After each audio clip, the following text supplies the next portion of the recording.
Hello, je suis Carlotta.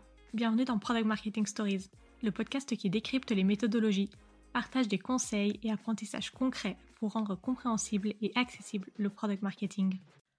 Avec Product Marketing Decrypt, je déconstruis pour vous le jargon et expressions courantes du product marketing pour les rendre compréhensibles. Cette série de mini-épisodes vous permet de vous former et d'apprendre les principes de base du product marketing pour monter en compétences et éviter les moments de malaise en réunion ou pendant une discussion entre collègues.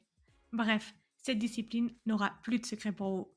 Et pour ceux qui baignent déjà dans le milieu, une petite piqûre de rappel, ça ne fait de mal à personne. C'est parti! Hello et bienvenue dans cet épisode Decrypt de Product Marketing Stories. Aujourd'hui, on va parler de la différence entre user persona et buyer persona. Et oui, encore beaucoup d'anglicismes par ici. J'en profite pour vous dire que si vous avez besoin de vous rafraîchir la mémoire pour savoir ce qu'est un persona, je vous conseille d'abord d'écouter l'épisode où j'explique ce qu'est un persona et comment le construire. Cette petite parenthèse étant faite, on peut revenir à notre sujet du jour. Le buyer persona représente la personne qui est la plus susceptible d'acheter votre produit. Si on traduit mot à mot, c'est finalement le persona acheteur. Mais ce ne sera pas forcément un utilisateur du produit. Tandis que le user persona est le persona qui utilise le produit, mais qui n'a pas forcément d'influence dans le processus d'achat. Si on traduit ce mot en français, c'est le persona utilisateur. Selon notre métier, on ne va pas se focaliser de la même manière sur ces deux types de personas. Les équipes sales et marketing, par exemple, vont davantage s'intéresser au buyer persona pour acquérir de nouveaux clients, tandis que les équipes produits et tech, mais aussi les customer success, vont se focaliser davantage sur les user persona pour offrir la meilleure expérience d'utilisation possible du produit ou du service. Pour compliquer un petit peu les choses, en B2B, ça arrive souvent que le buyer persona et le user persona soient différents. Si on prend l'exemple d'une entreprise qui propose une carte de paiement pour les titres restaurants à destination des collaborateurs, le buyer persona sera probablement la responsable RH ou les responsables financiers qui vont choisir cette solution, et le user persona sera finalement l'ensemble des collaborateurs qui vont utiliser cette carte de paiement.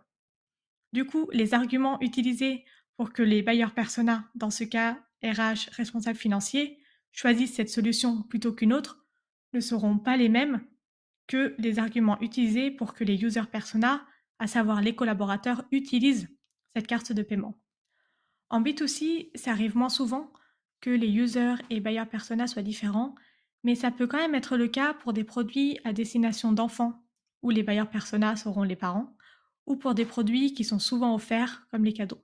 Quand on est PMM, il faut qu'on s'intéresse aux deux, car on va à la fois accompagner les équipes marketing et les équipes sales à définir les messages et la stratégie go-to-market pour maximiser l'acquisition de nouveaux clients, mais on va aussi travailler sur la feedback loop pour analyser les insights des utilisateurs et ainsi orienter la roadmap produit, ou encore développer du contenu et accompagner les customer success pour assurer l'adoption du produit par les utilisateurs cibles.